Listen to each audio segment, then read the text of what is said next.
पाचोले विभाग में बनी 41 अवैध बिल्डिंग तोड़ने का दिन आखिर आ गया। वसई विरार शहर महानगरपालिका ने आज भारी पुलिस बंदोबस्त लेकर आज सुबह तोड़क कार्यवाही शुरू कर दी है।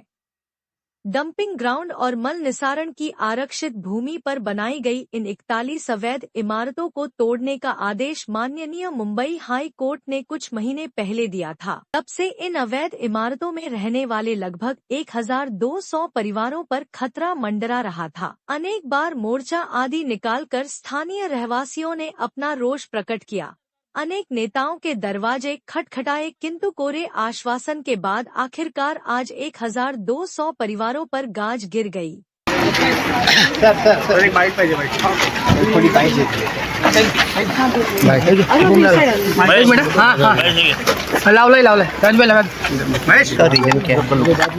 तोड़क कार्रवाई करने का रीज़न यही है कि यहाँ पे एसटीपी का और डंपिंग ग्राउंड का रिजर्वेशन है। यहाँ पे जो ज़मीन के मालिक होंगे या जिनका पावर ऑफ अटॉर्नी है या जिनका इंटरेस्ट है लैंड में, वो सब लोग महापालिका तोड़क कार्रवाई कर नहीं रही है। इसके लिए हाईकोर्ट में गए थे। हाईकोर्ट ने क्लियर कट वहाँ पे महापालिका को आदेश दिए कि ये तोड़क कार्रवाई करनी चाहिए। और जो अपीलेंट थे, यहाँ पे जो एग्रीड पर्सन्स थे, वो सुप्रीम कोर्ट में भी उन्होंने अपील दाखिल किया था, एसएलपी दाखिल किया था, लेकिन सुप्रीम कोर्ट ने बताया कि महापालिका अपना तोड़क कार्रवाई चालू कर सकती है। सर, कितनी इमारतों पे तोड़क कार्रवाई होगी? अभी यहाँ पे 41 इमारत है, 41 इमारत है। अभी फ़िलहाल 7 इमारत पे तोड़क कार्रवाई चल रही है। सर, लोगों के पुनर्वसन के लिए भी सुप्रीम कोर्ट ने बोला था, उस पर महानगर पालिका ने क्या नियोजन किया? पुनर्वसन का महापालिका का फिलहाल कुछ पॉलिसी नहीं है। इसके लिए हमने गवर्नमेंट को लिखा है, पुनर्वसन करना हो तो डिस्ट्रिक्ट एडमिनिस्ट्रेशन की तरफ से पुनर्वसन किया जाता है और उसके लिए साइमल्टेनियसली एक्विजिशन का प्रोसेस होता है। यहाँ इलीगल कंस्ट्रक्शन, इसके लिए तोड़क कार्रवाई चल रही है। सर, कुछ लोगों की मांग है कि जिन मनपा अधिकारियों के कार्यकाल में ये इमारतें बन के खड़ी हुई थी, उन पर भी कोई कार्रवाई होनी चाहिए। कैसे संभव है? ये 2006 से 2012 तक इस 6-7 साल में ये अनाधिकृत बांधकाम यहाँ पे हुए हैं, इनका निर्माण हुआ है। तो उस टाइम में CIDCO was the planning authority, तो वहाँ पे उस टाइम में नगर पालिका भी थी और महानगर पालिका 2009 के बाद 2010 से चालू हुआ था। तो देखते हैं। लेकिन गरीबों के हमदर्द समाज सेवक श्री शिव प्रताप सिंह ने देखिए इस मामले में क्या कहा।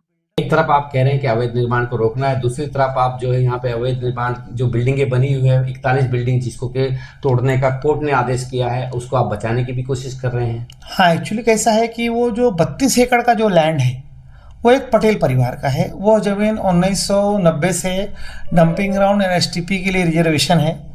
ठीक है, वहाँ पे बहुजन विकास आघाड़ी के जो भी उस समय मौजूदा नेता वगैरह थे, उन लोगों ने वहाँ पे अवैध बांधकाम करवाया महानगर पालिका बनने के बाद, और उसके ऊपर कार्रवाई नहीं हुई। वो ज़मीन मालिक जो है हाई कोर्ट में जाके रीट फाइल करके उसका जो है तोड़ने का आदेश लाया है।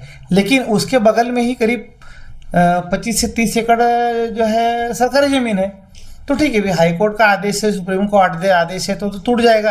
लेकिन आप उसके बगल में जो सरकारी ज़मीन है वहाँ उनका पुनर्वसन कर दो ना, किसी भी बिल्डर को दे दो कि वो बिल्डर उस 25 एकड़ के ऊपर जो है अपने यहाँ पे 32 माले का जो है परमिशन आ जा रहा है। तो ये 40-43 बिल्डिंग 4-4 माले की होगी, 2-3 बिल्डिंग में ही पूरे सबका पुनर्वसन हो जाएगा।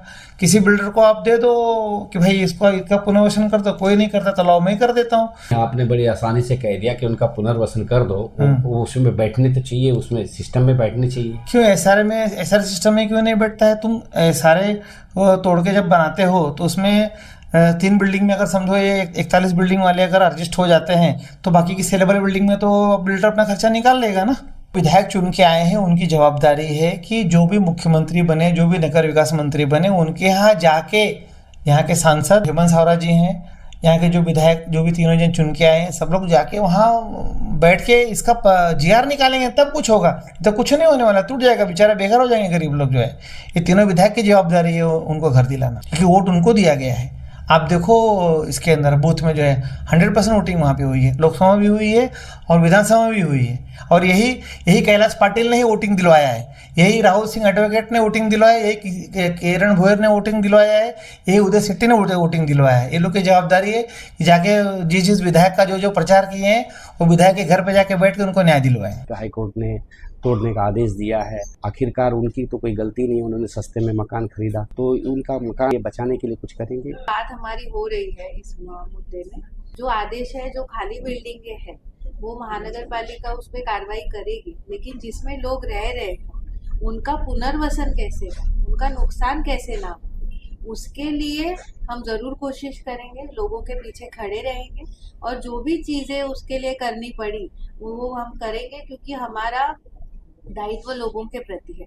और वो नालासोपारा विधानसभा में 41 बिल्डिंग आती है, लेकिन उसमें नालासोपारा के जो आमदार है राजन नाइक जी, उनके साथ मिल के हम भी, मतलब मैं भी कोशिश करूंगी, विलास सरे जी भी कोशिश करेंगे, क्योंकि देखा जाएगा तो तीनों सीट अभी महायुति की आई है, तो महायुति के लोक प्रतिनिधियों का लोगों को सपोर्ट मिलेगा और उनके लिए जो भी कर पाए हम करेंगे। रहिवासियों के मुताबिक पहले तो स्थानीय नेता महानगर पालिका के अधिकारियों ने पैसा लेकर इस आरक्षण जमीन पर 4 मंजिला 41 अवैध इमारत बनने दी और जब लगभग 1200 गरीब परिवार मकान खरीद कर रहने आ गए तो अब कोर्ट और धोखादायक इमारत होने का बहाना लेकर लोगों को बेघर करने आ गए। लोगों के मुताबिक स्थानीय नेता ने केवल झूठे आश्वासन देने का काम किया, मगर गरीबों का घर बचाने के लिए कोई ठोस कदम नहीं उठाया। इतनी बड़ी भारी संख्या में लोगों को बेघर होता देख आखिर किसका दिल पसीजेगा, यह तो वक्त ही बताएगा। किंतु जिन 1200 निरपराध परिवार के सिर पर छत नहीं रहेगी, आज इन अवैध इमारतों में घर क्यों लिया, यह सोच सोच कर पछता रहे होंगे। सिवाय पछताने के वे बेचारे गरीब कर भी क्या सकते हैं।